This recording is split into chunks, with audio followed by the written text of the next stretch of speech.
Pronto, então, aqui a gente, nesse vídeo, a gente vai tratar sobre as escalas de classificação, as escalas de triagem e as escalas de avaliação do paciente acometido por AVC isquêmico, tá certo? Uma das escalas de triagem muito utilizadas, principalmente pelo pessoal do atendimento pré-hospitalar, é a escala de Cincinnati, ou a escala SAMU, tá certo?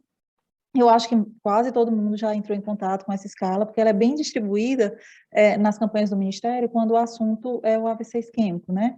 É uma escala simples, de fácil aplicação, para a gente identificar de forma rápida se o paciente está com sintomas de AVC. As iniciais, né, chama SAMU, porque as iniciais sorria, abrace, música e urgente formam as iniciais de SAMU, ou formam a palavra SAMU, mas é só para a gente fixar bem os sintomas. O S pede para o paciente sorrir, tá certo? O paciente que está sendo acometido por um AVC, a boca vai subir só para um lado, porque um dos lados do rosto está paralisado e ele não consegue mexer esse lado do rosto, tá certo? Pede para o paciente o A de abrace, né? Pede para o paciente levantar os dois braços. Ele pode até conseguir levantar os dois braços, mas se você for contando até 10, um dos braços vai caindo lentamente, ele não consegue manter o braço levantado por 10 segundos, tá certo? Pede para o paciente repetir uma frase simples ou repetir o nome dele. Normalmente o paciente não vai conseguir falar, tá certo? Com a mesma facilidade que ele falava antes, né? Ele vai falar com a língua mais embolada, ou então ele pode não falar nada, ou ele pode falar completamente diferente daquilo que você estava perguntando a ele, tá certo? Às vezes você pergunta o nome e ele responde outra coisa completamente diferente, tá certo? Se aparecer um desses sintomas, ou os três ao mesmo tempo, esse paciente tem que ser removido para uma unidade hospitalar de referência, que no nosso caso é o Hospital Regional do Cariri, tá certo? Para os 45 municípios que nós prestamos assistência. Assim, eu ainda deixo uma dica, digamos assim, para vocês. Se o paciente tiver bem, tiver às vezes só com desvio de comissura, tiver só com a fraqueza, mas ele está consciente, não está necessitando da assistência da ambulância, e obviamente, se a família também tiver condições, o ideal é que esse paciente seja removido o quanto antes para a unidade hospitalar, porque às vezes esse paciente fica em casa, esperando a assistência, né, esperando a ambulância chegar, e às vezes pode ser uma perda de tempo. Aliás, é uma perda de tempo para o tratamento dele também, para a chegada dele no hospital. Às vezes ele perde a janela, perde o tempo de chegar em janela para trombolizar, né? Pronto, a gente vai falar também sobre a escala de Lapes. A escala de Lapes é uma escala de triagem que a gente utiliza até para classificação. Ela é uma escala pré-hospitalar, né, desenvolvida na cidade de Los Angeles, mas ela é muito utilizada no ambiente intra-hospitalar também, porque ela é muito, assim, ela é muito específica para o AVC. Então, se o paciente for classificado como LAPS positivo, a chance dele estar tendo um AVC é muito grande, tá certo? Então, a gente precisa mesmo correr contra o tempo com ele no atendimento emergencial. Então, vamos por partes. Então, o que é que a escala de LAPS vai avaliar nesse paciente? Ele tem idade acima de 45 anos, ele não tem história prévia de convulsões ou epilepsia, os sintomas iniciaram nas últimas 24 horas, o paciente deambulava antes do evento, a glicemia dele está entre 60 e 400. Então, para esse paciente ser LAPS positivo, eu tenho que marcar sim para todos esses itens. Depois eu vou para o exame de assimetria. No exame de assimetria, eu vou procurar se o paciente, na face, quando eu peço para ele sorrir, se um dos lados do rosto tem queda, né, ou tem fraqueza, ele não consegue levantar, se o aperto de mão é fraco de um dos lados ou ausente, e se quando eu peço para ele levantar os braços, ele tem fraqueza ou queda rápida ou lenta de um dos lados do corpo, tá certo? De um dos braços. Se eu marcar sim para pelo menos um desses itens, tá certo? Esse paciente vai ter fraqueza unilateral. Então, para um paciente ser classificado como LAPS positivo, eu tenho que marcar sim para todos esses primeiros itens, até os 5, e marcar sim para pelo menos um dos itens de assimetria. Então, o paciente pode ser LAPS positivo se ele tiver só alteração de face, tá certo? Ou só o aperto de mão, a face pode estar normal, o braço ele pode conseguir manter os 10 segundos levantados, mas quando eu aperto uma mão de um lado e do outro, ele tem uma certa fraqueza no aperto de mão de um dos lados, tá certo? Pronto.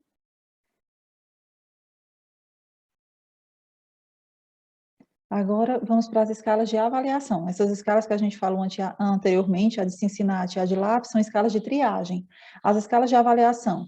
A escala de Coma de Glasgow, que é clássica, né, que vai avaliar o nível de consciência do paciente. Se ele tem abertura ocular espontânea, score 4, se ele tem abertura ao chamado, score 3, a dor, 2, e não abre de forma alguma 1. Resposta verbal, se é orientado, né, se você pergunta o nome, a idade, ele sabe tudo certinho, vai pontuar 5. Se ele tem uma resposta verbal confusa, 4. Se são palavras inapropriadas, 3. Incompreensivas, 2. E se não tem nenhuma resposta, 1. A resposta motora, se ele obedece aos comandos, 6. Se ele localiza, apenas localiza dor, 5. Se ele tem a retirada da dor, 4. Se ele tem uma flexão anormal, 3. E uma extensão anormal, 2. E nenhuma resposta motora é 1. Então, total máximo de 15, mínimo de 3. E um paciente com Glasgow de 8 vai estar necessitando de proteção de vias aéreas, né, necessitando de intubação. Outra escala de avaliação, essa extremamente utilizada, na verdade específica, para o AVC, é a escala de NIH, né? Que vai avaliar os déficits neurológicos associados ao AVC. Ela avalia desde nível de consciência até alteração motora, alteração visual, tá certo? Vamos falar um pouquinho mais sobre ela agora. No nível de consciência, a gente chega perto do paciente, ele está alerta, ele não vai pontuar nada, tá certo? Se ele só desperta com o estímulo verbal, quando eu chamo ele vai pontuar 1. Se ele desperta somente com estímulo doloroso, ele vai pontuar 2. Se ele tem apenas aquelas respostas reflexas, né? Ou de flexão ou de extensão, ele vai pontuar 3, tá certo? Aos estímulos dolorosos, né? Ele vai pontuar 3. A orientação, você chega para o paciente e pergunta a idade que ele tem e o mês do ano que a gente está. Ele vai pontuar 0 se ele responder as duas respostas corretamente, vai pontuar 1 se ele responder apenas a idade ou apenas o mês corretamente, e vai pontuar 2 se ele responder as duas respostas incorretamente, desculpa. Pede para o paciente, vamos observar se o paciente obedece a comandos. Você pede para ele abrir e fechar os olhos, para ele apertar e soltar a sua mão. Vai pontuar nada se as duas respostas estiverem corretas, vai pontuar 1 se ele apenas fizer um dos comandos corretamente, e vai pontuar 2 se ele não fizer nenhum dos comandos de forma correta, né? Se ele fizer os dois comandos incorretos. A motricidade ocular, né? Que é o que o pessoal chama de olhos de boneca, né? Você pede para o paciente bota o dedo na frente dele e pede para ele seguir o seu dedo com o olhar, tá certo? Só com o olhar, sem mexer o rosto, tá bom?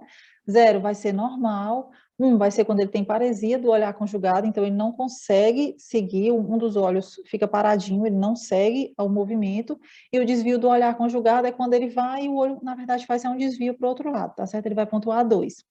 Campos visuais. Os campos visuais, a gente avalia os campos visuais mais externos. Então, você pede para o paciente olhar fixo para frente, bota a mão aqui no campo visual superior e inferior e pede para ele dizer, minha mão está mexendo ou está parada, tá certo? E aí vai ser 0, quando ele consegue ver todos os campos visuais. 1, quando ele tem uma hemianopsia parcial, tá certo? Ou ele não consegue ver em um dos quadrantes. 2, é quando ele tem uma hemianopsia completa.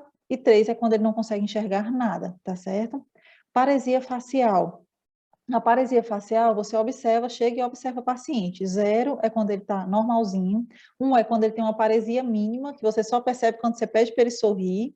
2 é quando ele tem uma paresia na parte inferior da face, que é visível mesmo sem você pedir para ele sorrir. E 3 é quando ele tem da parte superior e da parte inferior, tá certo? A avaliação da parte motora dos membros superiores. Você pede para o paciente levantar os braços estendidos a 90 graus se ele estiver sentado, ou a 45 graus se ele estiver deitado, e vai contar até 10. 0 é quando ele consegue manter os 10 segundos. 1 é quando ele tem uma leve queda, mas não chega a atingir o leito, tá certo?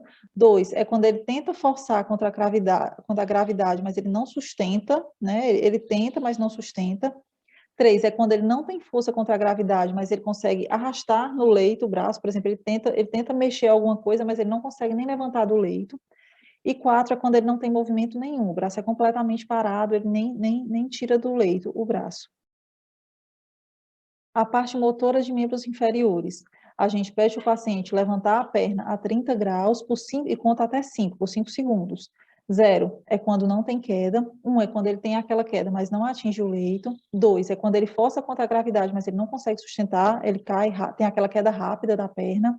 3 é quando ele tenta forçar contra a gravidade, mas aí não sai, a perna não chega nem a levantar do leito.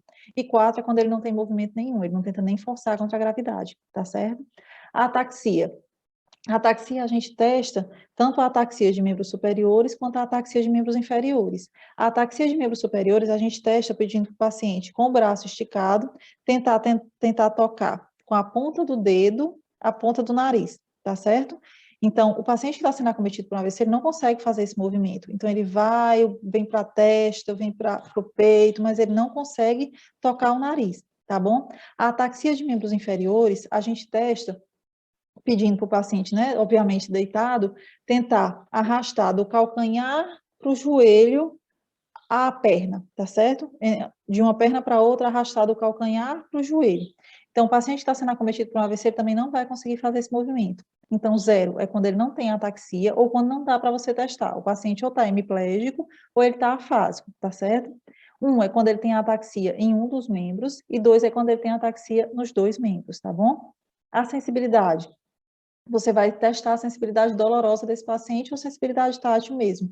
0 é quando está normal, 1 é quando ele tem um déficit unilateral, mas ele consegue reconhecer o estímulo, ou se o paciente estiver afásico ou confuso também. Ele vai pontuar 1, porque aí não vai ter como você avaliar direito, né? E 2 é quando o paciente não reconhece o estímulo, ou ele está em coma, ou ele tem déficit bilateral. Então, o paciente tem a alteração de sensibilidade nos dois lados, né? A linguagem é para a gente avaliar a questão da afasia desse paciente. Você vai pedir para ele descrever o que está acontecendo numa figura ou nomear alguns objetos que eu vou mostrar para vocês quais são as figuras e os objetos que a gente utiliza para avaliar. 0 é quando está normal, ele consegue descrever a figura e consegue nomear todos os objetos. 1 é quando ele tem uma afasia de leve a moderada, então ele ainda consegue nomear algumas coisas e consegue descrever, mas outras ele já não reconhece. 2 é quando ele tem uma afasia severa, que quase não tem troca de informação, então ele responde coisas muito desconexas, coisas que não têm muito a ver com o que você está perguntando a ele. E o 3 é a afasia global, é aquele paciente que não consegue falar nada. Você mostra para ele o objeto, pergunta, você mostra a figura e ele não consegue falar nada. Ou aquele paciente que está em coma também, né? Essas são as imagens que a gente utiliza para avaliar a afasia. Então, a gente mostra e diz, seu José, que animal é esse? Que objeto é esse? E aí, o paciente que está com afasia leve, a moderada, ele vai dizer que é um carro, ele vai, agora a figura aqui ele já não vai conseguir descrever tão bem. O paciente com afasia moderada, ele não vai conseguir, ele vai trocar os nomes dos objetos, ele vai tentar reconhecer, mas não vai conseguir expressar direitinho, tá certo? E o paciente com afasia global, você mostra e ele não tem troca de informação nenhuma, tá certo? A disartria é para ver a questão da articulação da fala mesmo, tá certo? Aí pede o paciente ler algumas palavras e algumas frases que a gente também tem padronizadas. 0 é quando o paciente fala tudo normalmente, 1 é quando ele tem uma afasia, uma disartria de leve a moderada, ou seja, ele consegue falar, mas você percebe que ele arrasta um pouquinho a voz. O 2 é quando tem uma disartria severa, ou então a mudez total, ele não consegue falar nada. E o paciente entubado, você não vai avaliar por motivos óbvios, né? O paciente não vai conseguir falar. Deixa eu só mostrar aqui para vocês, pronto. Essas são as frases e as palavras que a gente utiliza para avaliar a disartria. Então, você pede o paciente repetir, diz, Dona Maria, repita, você sabe como fazer, mamãe, paralelo, obrigado, pede para ela repetir essas palavras. E aí, à medida que ela vai repetindo, que o paciente vai repetindo, a gente vai avaliando aqueles graus de disartria, tá certo? E, por último, a gente vai avaliar a extinção ou negligência, tá certo? Então, a extinção ou negligência é exatamente como se o paciente esquecesse uma das partes do corpo, é como se tivesse uma extinção dos sentidos, tá certo? Pode ser tanto visual como auditiva também, tá certo? Então, 0 é quando ele não tem extinção, 1 é quando ele tem uma negligência ou extinção em uma modalidade sensorial, então ele não está enxergando do lado esquerdo, ou ele não está ouvindo direito do lado direito, né? Direito do lado direito. 2 é quando ele tem uma negligência em mais de uma modalidade sensorial, então às vezes ele não está enxergando e não está ouvindo do lado esquerdo, ele não está enxergando e não está ouvindo do lado direito. E aí é muito comum os pacientes que chegam e E às vezes até na questão da assistência de enfermagem mesmo, né? O paciente ele tem uma extinção visual e uma extinção auditiva à direita. Se você chega pelo lado direito dele, tentando contato visual, tentando, ele não vai lhe ver. Então, assim, não é que o paciente esteja não esteja querendo contato, é exatamente porque naquele momento o déficit dele impossibilita. Então, você tem que chegar pelo outro lado. Se você chegar pelo lado esquerdo, ele vai lhe compreender, ele vai lhe ouvir. Ele até pode até desenvolver uma conversa mais orientada, tá certo? Então, assim, é bem importante a gente que todos os profissionais conheçam essa escala do NIH, exatamente por conta disso, porque como ela avalia os déficits neurológicos associados ao AVC, a gente vai saber como prestar nossa assistência de forma mais eficiente para esse paciente. Pronto, agora outra escala de avaliação, essa muito utilizada tanto pela gente da enfermagem como pelos fisioterapeutas também, é a escala de Rankin. A escala de Rankin é uma escala de incapacidade, de avaliação da incapacidade global desse paciente. Grau zero é quando esse paciente não tem sintomas nenhum, então ele consegue fazer todas as atividades de vida diária dele sem nenhuma ajuda.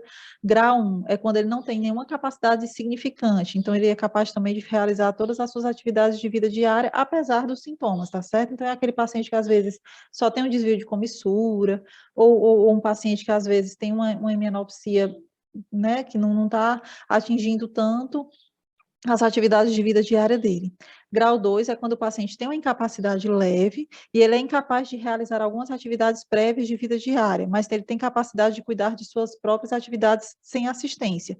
Então, assim, por exemplo, é aquele paciente que às vezes não vai conseguir amarrar um cadastro direito, mas que as outras coisas ele consegue fazer normalmente, tá certo? Grau 3 é uma incapacidade moderada, ele requer ajuda, mas ele tem a capacidade de caminhar sem assistência. Então, é aquele paciente que às vezes precisa de uma ajuda para se alimentar, precisa de uma ajuda, né, porque ele não consegue levar a colher até a boca, mas caminhar, ele consegue caminhar sozinho. O grau 4 é aquele paciente que tem uma incapacidade severa, aliás, moderadamente severa, que ele é incapaz de caminhar e incapaz de atender às próprias necessidades sem assistência. Então, é aquele paciente que até deambula, mas você precisa estar ali do lado apoiando ele, tá certo? É aquele paciente que vai necessitar que você alimente, né, que você ajude no banho, tá certo? Grau 5 é uma incapacidade severa. Esse aqui já é aquele paciente que é confinado ao leito, que é incontinente, aquele paciente que está utilizando fralda, né, que está sondado, que necessita de alimentação por sonda nasointeral, tá certo? Aquele paciente já bem debilitado. Outra escala de avaliação é o índice de Bartel. Essa vai avaliar as atividades de vida diária bem destrinchadas mesmo. E aí é muito importante para a enfermagem, até para a gente ver quais pacientes, assim, até para a gente fazer o nosso dimensionamento dos nossos pacientes, né? Então, ele vai avaliar desde a alimentação, vestuário, controle de intestino, de bexiga, tá certo? Então, na alimentação, só outra coisinha também, que eu acho que eu esqueci de falar. Na escala de ranking, vai de 0 a 5. Então, quanto maior a pontuação, a gente percebe que mais dependente o paciente é, né? Já a escala de Bartel, ela vai, cada pontuação, cada itemzinho tem uma pontuação e ela vai de 0 a 100. Só que quanto maior a pontuação, indica que mais coisas o paciente consegue fazer sozinho. Então, quanto maior a pontuação, mais independente esse paciente é. Então, ele está com menos déficits, digamos assim. Então, as escalas de ranking em Bartel, elas são opostas. Então, às vezes, um paciente que está com ranking de 5, ele vai estar com Bartel de 0. E um paciente que está com ranking de 1, ele vai estar com Bartel de 100, tá certo? Mas vamos falar sobre a escala pelo índice de Bartel. Alimentação, o paciente que é totalmente dependente, que precisa de uma pessoa para alimentar, ou aquele paciente sondado, ele vai pontuar 0. Aquele paciente que necessita de ajuda só para cortar mesmo, mas assim, ele consegue levar a colher à boca, é 5. E 10 é aquele paciente que é totalmente independente, você só entrega a dieta para ele e ele consegue se alimentar sozinho. Banho, 0 é quando o paciente não pode executar sem assistência, ele precisa de alguém para ajudar ele, né, ou para levá-lo até o banheiro, ou para ajudar, ou para banhar mesmo, né, e 5 é quando o paciente executa sem assistência. Toalete pessoal, escovar os dentes, lavar o rosto, essas coisas assim. 0 é quando o paciente não necessita de ajuda, e 5, aliás, desculpa, 0 é quando o paciente necessita de ajuda, e 5 é quando ele consegue lavar o rosto, pentear os cabelos e escovar os dentes sozinho, tá certo? Vestuário. 0 é quando o paciente é totalmente dependente, né? Aquele paciente que você tem que trocar fralda, tem que trocar tudo. 5 é quando ele necessita de alguma ajuda, mas ele faz pelo menos metade das tarefas num período de tempo razoável. Então, aquele paciente que você disse, fulano, me ajude aqui a vestir a blusa, me ajude aqui, ele consegue lhe ajudar, tá certo? E 10 é aquele paciente que é independente, que amarra sapato, fecha fivela de cinto, essas coisas assim, consegue fazer tudo sozinho, tá bom? Controle dos intestinos.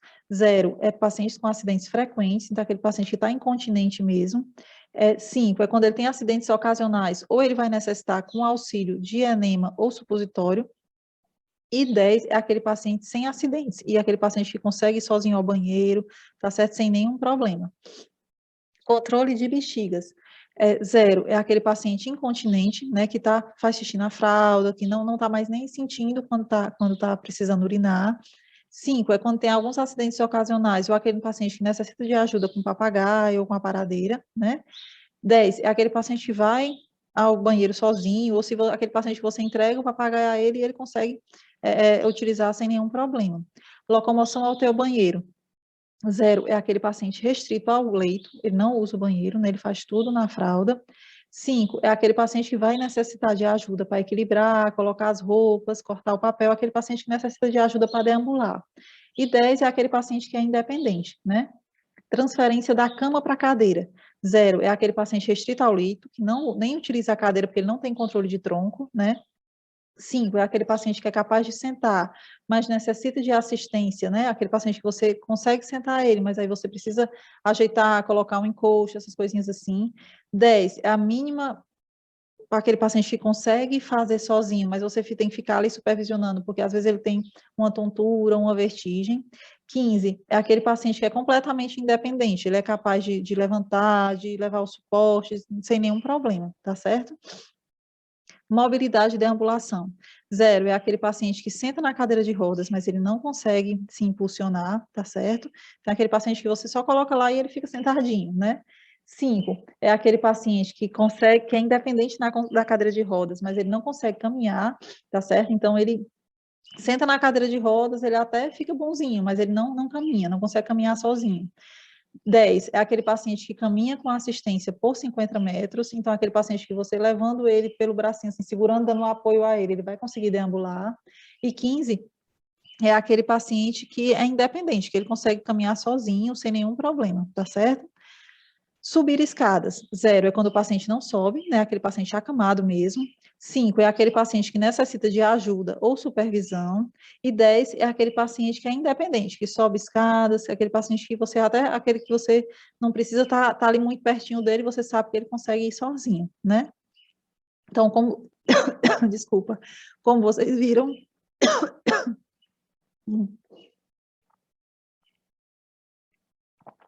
só um minutinho. Como vocês viram, vai de 0 a 100. E quanto maior a pontuação, mais coisas o paciente consegue fazer sozinho, né? Pronto, pessoal. Então, assim, o que eu tinha para passar para vocês era isso. Relembrando que tempo é cérebro. Cada minuto que a gente perde com esse paciente, a gente está perdendo função. A gente viu hoje nesse vídeo que essas escalas são todas para avaliar a funcionalidade do paciente. Então, cada minuto que a gente perde com o paciente na urgência ou na emergência, esperando atendimento, a gente está perdendo essas funções que a gente viu hoje, nessas escalas de avaliação, tá certo? Então, espero que o vídeo tenha sido produtivo. Acessem o vídeo e vejam quantas vezes vocês quiserem, até para tirar algumas dúvidas, né? O atendimento ao paciente com AVC gera dúvidas diariamente, então eu acho que é mais uma ferramenta para a gente estar sempre renovando os nossos conhecimentos. Muito obrigada.